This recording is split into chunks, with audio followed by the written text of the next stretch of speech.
Hello বন্ধুরা, technical cooking স্টুডিওতে আমি আপনাদেরকে স্বাগত জানাচ্ছি। আমি আজকে আপনাদেরকে দই ফুচকা বানিয়ে দেখাবো। দই ফুচকা বানাতে কি কি লাগবে সেটা আমি আপনাদেরকে দেখিয়ে দিচ্ছি। প্রথমে লাগবে দই। আমি দইটা নিছি, সালাদ নিছি, এখানে পেঁয়াজ কুচি নিছি, শসা কুচি নিছি, গাজর, তিনটা আমি কুচি করে নিছি। তারপরে নিছি তেঁতুল টকটা নিছি ফুচকা, চানাচুর নিছি। আপনারা চাইলে মিষ্টি চানাচুরও দিতে পারেন।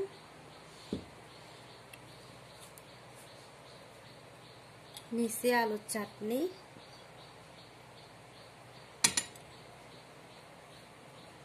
তেলটা নিছি। তেলের উপরে আমরা প্রথমে ফুচকাটা ভেজে ফেলবো। প্রথমে আমি তেলটা দিয়ে দিচ্ছি। এখন তেলটা গরম হয়ে গেছে, আমি ফুচকাগুলো একটা একটা দিয়ে দিব।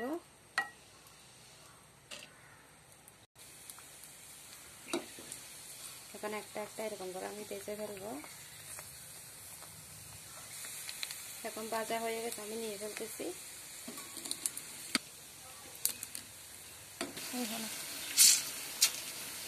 এখন আমার সবগুলা ভাজা শেষ, আমি সবগুলা নিয়ে ফেলবো। এখন আমি ফুচকাগুলাকে একটা একটা নিয়ে সালাদ আর এগুলা দিয়ে পরিবেশন করে দেখাবো। প্রথমে আমি চাটনিটা দিয়ে দিচ্ছি, আলুর চাটনিটা, তারপর সালাদ,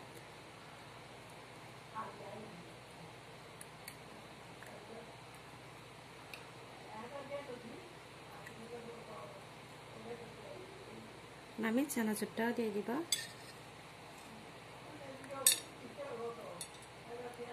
এখন আমি চানাচুরটাও দিয়ে দিছি। এখন আমি টকটা দিয়ে দিব, তারপর দিব দই। এখন যেহেতু এটা দই ফুচকা, সেজন্য দইটাও দিয়ে দিছি। এখন আমি আলুর চাটনিটা আগে সব নিয়ে নিছি সবগুলাতে। এখন আমি সালাদ, দই, টক সব দিয়ে দিব একসাথে। এখন আমি সালাদটা দিয়ে দিছি। এখন আমি এগুলা দিয়ে দিব। এখন আমি টকগুলা দিয়ে দিচ্ছি। আমি এখন দইগুলাও দিয়ে দিচ্ছি। এখন আমি দইটা দেওয়া পুরোটাই শেষ।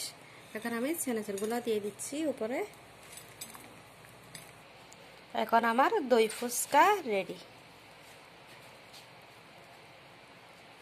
আপনাদের যদি আমার এই ভিডিওটা ভালো লেগে থাকে তাহলে সাবস্ক্রাইব করবেন, লাইক কমেন্ট শেয়ার করবেন।